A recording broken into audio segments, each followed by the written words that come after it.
ठिकाणी डिक्सळ पुलाच्या पडझडीच्या पाणीसाठी आलेला आहात. काय नेमकी पुलाची परिस्थिती पाहिली आपण आणि काय आपण या संदर्भात पावले उचलणार आहात? जो भाग पुलाचा ढासळलाय तो आता आम्ही बघितला, मी माझ्या सहकार्यांनी सर्वांनी. कोपऱ्याचे जे भराव्याचा भाग आहे तिथं थोडंसं ढासळल्यामुळं, तसं पुलाच्या फाउंडेशनला काही अडचण नाही, भराव्याचा भाग थोडासा ढासळला आहे आणि शासनालाही धोकादायक असल्यामुळं, शासनाला धोकादायक वाटत असल्यामुळं त्यांनी वाहतूक सध्या बंद केलेली आहे.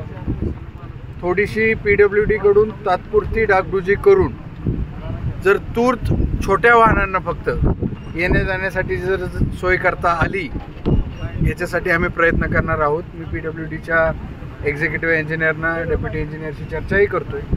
त्यांच्याकडून तात्पुरती डागडुजी करून निदान छोटी वाहनं, आता मुलांना भिगवणला शाळेत जायचं असतं, रहदारी मोठी आहे, इथून बरेचसे व्यावसायिक करमाळा तालुक्यातले आपल्या पश्चिम भागातले भिगवणमध्ये काम करतात, त्यांच्यासाठी बारामतीला येणं जाणं जास्त असतं या भागातून. जड वाहतूक न होता छोट्या गाड्यांसाठी, म्हणजे 2 व्हीलर असेल किंवा 4 व्हीलर असेल छोट्या, आणि दवाखान्याची फार मोठी अडचण, कारण की भिगवणला सुविधा, बारामतीला सुविधा वैद्यकीय चांगली असल्यामुळं शक्यतो या पश्चिम भागातला सगळा ओढा त्या परिसराकडे असतो. त्यामुळं तात्पुरती का होईना डागडुजी करून इथं दळणवळणाची व्यवस्था प्रशासनाकडून, शासनाकडून व्हावी.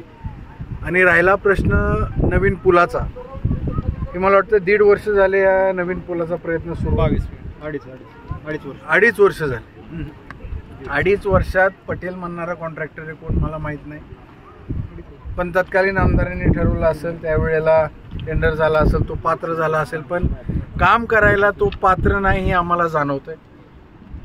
आता जर तो पाणी आटायची वाट बघून मग पूल बांधणार असेल तर मला नाही वाटत की उजनीच्या बाबतीत ते शक्य होतं, कारण की मला नाही वाटत हे उजनीचं पात्र कधी आटलंय. या उजनी धरणाला फार मोठी वरदायिनी आहे सोलापूर जिल्ह्याची, आणि हे पाणी कधी आटलेलं नाही. जर तुम्ही आटल्यानंतरच पूल बांधणार असाल तर तुमचं कॅल्क्युलेशन चुकतंय, तुमचं टेंडर चुकलेलं आहे. तुम्ही टेंडर व्यवस्थितपणे शासनाने परत एकदा पडताळून रिटेंडरिंग करावं याचं, आणि रिटेंडरिंग झाल्यानंतर योग्य माणूस जो वेळेत आणि योग्य पद्धतीनं पूल करू शकेल अशा व्यक्तीला निवडून हे टेंडर द्यावं. हे खातं येतं आमचे नेते आदरणीय एकनाथरावजी शिंदे साहेबांकडेच. आदरणीय उपमुख्यमंत्री एकनाथरावजी शिंदे साहेबांची भेट घेऊन मी स्वतः या पुलाची जी दशा झालेली आहे त्यांच्या कानावर घालणार आहे, आणि या बाबतीत त्यांना वैयक्तिक लक्ष देऊन लवकरात लवकर या पुलाची समस्या कशी सोडता येईल आणि लवकरात लवकर इथल्या दळणवळणासाठी साहेब लक्ष देऊन कसा मार्ग काढतील याच्यासाठी आम्ही प्रयत्नशील राहू. याला जबाबदार कोण? 55 कोटी रुपयाचा पूल मंजूर होऊन बी त्याला दिरंगाई झाली आणि ही वेळ आली आज. कॉन्ट्रॅक्टर जबाबदार. टेंडर त्यांच्या नाव, ज्याच्या नावावर झाले तर त्याची जबाबदारी. त्यांना आतापर्यंत 2.5 वर्ष जर तो पूल करू शकत नसेल तर कॉन्ट्रॅक्टरना अजून कोणाला दोष देता तुम्ही? लेबरला देता येत नाही, येणाऱ्या जाणाऱ्या माणसांना देता येत नाही, पुढाऱ्यांच्या हातात नाही. ज्याला टेंडर अलॉट झालाय, जो फायदा घेतोय, जो काम करतोय, दोष त्याचाच आहे ना. ह्या पुलाला 2.5 वर्ष लागले ठेकेदाराला काम करायला, अजूनपर्यंत काम व्यवस्थित झालेलं नाही. लोकप्रतिनिधींनी या बाबतीत सजग राहिलं पाहिजे. आपल्या मतदारसंघामध्ये कुठलं काम चालू आहे, ते काम योग्य पद्धतीनं होत आहे का? आता मी येत असताना भगतवाडी मार्गे येत होतो. भगतवाडीच्या अंडरपास आहेत, सिमेंट कॉन्क्रिटीकरण आहे खाली, त्याच्यावरचं कॉन्क्रीटच सगळं निघून गेलं, फक्त खडी राहिली. म्हणजे रेल्वेचं काम सुद्धा, म्हणजे काम कुठलं का असं ना, मतदारसंघामध्ये काम होताना लोकप्रतिनिधींचं लक्ष पाहिजे. मग ती जिल्हा परिषद सदस्य असतील, पंचायत समिती सदस्य असतील, नगरसेवक असतील, आमदार असतील, खासदार असतील. तोच प्रश्न विचारतोय ना, मग ह्याला तुम्ही लोकप्रतिनिधीला जबाबदार धरताय का? जबाबदार धरतो असं नाही, पण त्यांची जबाबदारी आहे. लोकप्रतिनिधी ते, जनतेने त्यांना निवडून दिलेला आहे, मॅन्डेट दिलेला आहे, त्यांचं कर्तव्य आहे. मतदारसंघामध्ये ग्रामस्थांच्या, जनतेच्या सुविधेसाठी जी योजना आखल्या जातात, रस्ते असतील, बिल्डिंग असेल, पूल असतील, या प्रत्येक विषयात लोकप्रतिनिधींनी काम व्यवस्थित होते का याचा आढावा घेतला पाहिजे.